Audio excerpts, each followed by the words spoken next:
আসসালামু আলাইকুম রহমতুল্লাহি ওয়াবারাকাতুহু। সকল প্রশংসা একমাত্র আল্লাহ তাআলার জন্য, যিনি এই আসমান জমিনের মালিক। হাজার লক্ষ কোটি দুরূদ ও সালাম সর্বকালের সর্বশ্রেষ্ঠ মানব হযরত মুহাম্মদ সাল্লাল্লাহু আলাইহি সাল্লামের উপর।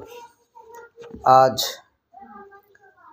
রবিউল আউয়াল মাসের ২ তারিখ ১৪৪৬ হিজরি। যেহেতু রবিউল মাস এসেছে, সেক্ষেত্রেই শুরু হয়ে গেছে বা শুরু হবে ঈদে মিলাদুন্নবী। আমার হাতে একটি বই আছে, খন্দকার আবদুল্লাহ জাহাঙ্গীর রহমাউল্লাহর লেখা বই। আপনারা সবাই তাকে চিনেন, আল্লাহ তাকে ব্যস্ত নসিব করুক। তার বইটি আমার হাতে আছে, আমি তার বই থেকে আপনাদেরকে কিছু বলবো।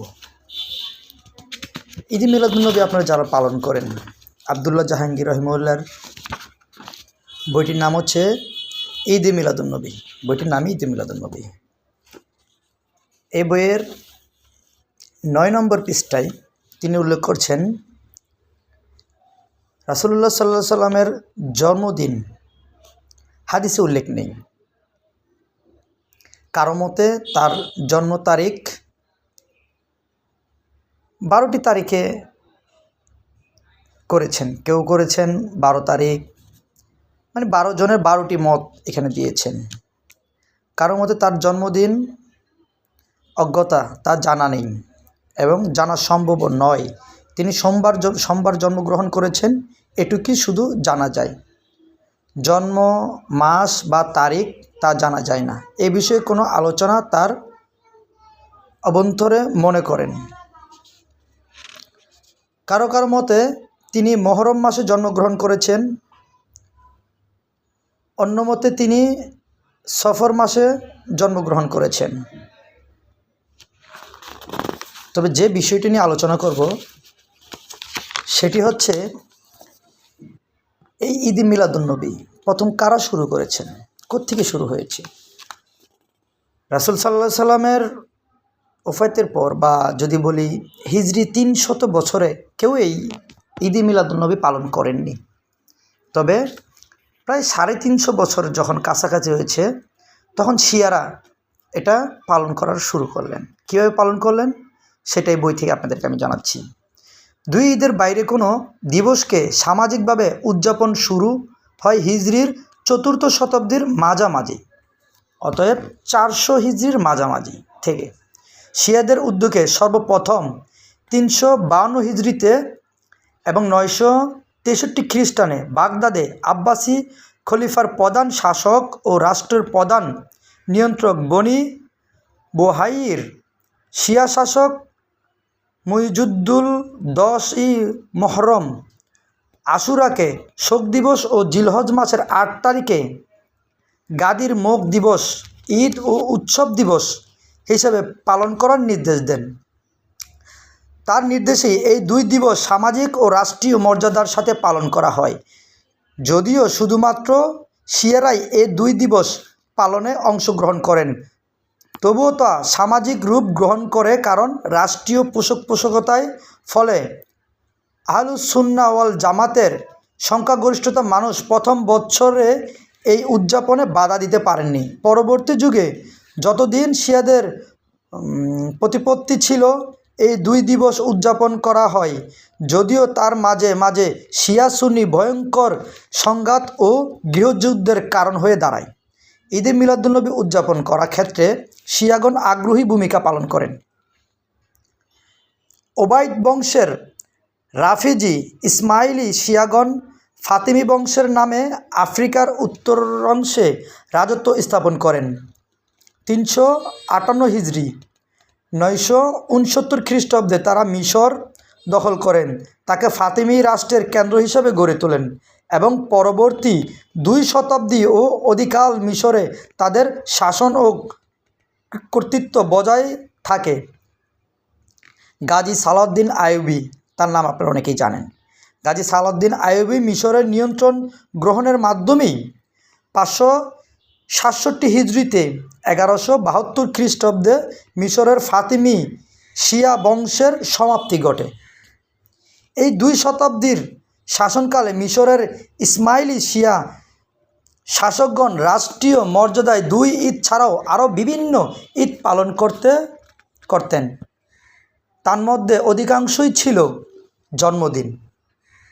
তারা অত্যন্ত আনন্দে, উৎসব ও উদ্দীপনার মধ্যেই দিয়ে 7টি জন্মদিন পালন করতেন। তার মধ্যে 1 নম্বরে রাসূল করিম সাল্লাল্লাহু আলাইহি সাল্লামের জন্মদিন, 2 নম্বরে আলী রাদিয়াল্লাহু তাআলার জন্মদিন, 3 নম্বরে ফাতিমা রাদিয়াল্লাহু তাআলার জন্মদিন, হাসান রাদিয়াল্লাহু তাআলার জন্মদিন, হোসাইন রাদিয়াল্লাহু তাআলার জন্মদিন, তাদের জীবিত খলিফার জন্মদিন, ঈসা আলাইহিস সালামের জন্মদিন, বড়দিন বা ক্রিস্টমাস, যেটা খ্রিস্টানরা পালন করেন। এই হচ্ছে ঈদে মিলাদুন্নবীর শুরু বা এখনও যেটা চলে আসছে। তবে যারা ঈদে মিলাদুন্নবী পালন করেন, আপনারা যারা বিজ্ঞ আলেম আছেন তারা জানেন যে রাসূল সাল্লাল্লাহু আলাইহি সাল্লাম কখনও এই ঈদে মিলাদুন্নবী তিনি পালন করেননি। এখন যদি বলেন সে তার ইন্তেকালের পরে কত বছর পরে, প্রায় 350 বছর পরে পালন করা হয়েছে। কেন রাসূল সাল্লাল্লাহু আলাইহি সাল্লাম তো তার পিতার জন্মদিনও পালন করেননি বা মৃত্যুবার্ষিকীও পালন করেননি। রাসূল সাল্লাল্লাহু আলাইহি সাল্লাম তো যদি বলি ইব্রাহিম আলাইহিস সালামের জন্মদিনও পালন করেননি বা মৃত্যুবার্ষিকীও পালন করেননি। আর এখন যেই জন্মবার্ষিকী পালন করেন বা মৃত্যুবার্ষিকী পালন করেন, এখন আমি যদি বলি জন্মবার্ষিকী হিসাবে আপনারা গরু জবাই করেন, আল্লাহর রাস্তায় কোরবানি করেন। মৃত্যুবার্ষিকী হিসাবে আমাদের তো একটু কান্নাকাটি করা উচিত, বা রাসূল সাল্লাল্লাহু আলাইহি সাল্লামের জন্য আসলে এটা কান্নাকাটি করা উচিত বলতে আমি এটা বলবো না, এটা হয়তো আমার ভুল হচ্ছে, যে যেই দিনটা আপনারা ইসলামের ভিতরে শামিল করবেন সেটা অবশ্যই রাসূল সাল্লাল্লাহু আলাইহি সাল্লাম থেকে প্রচলিত হইতে হবে বা রাসূল সাল্লাল্লাহু আলাইহি সাল্লামের মাধ্যমে থাকতে হবে।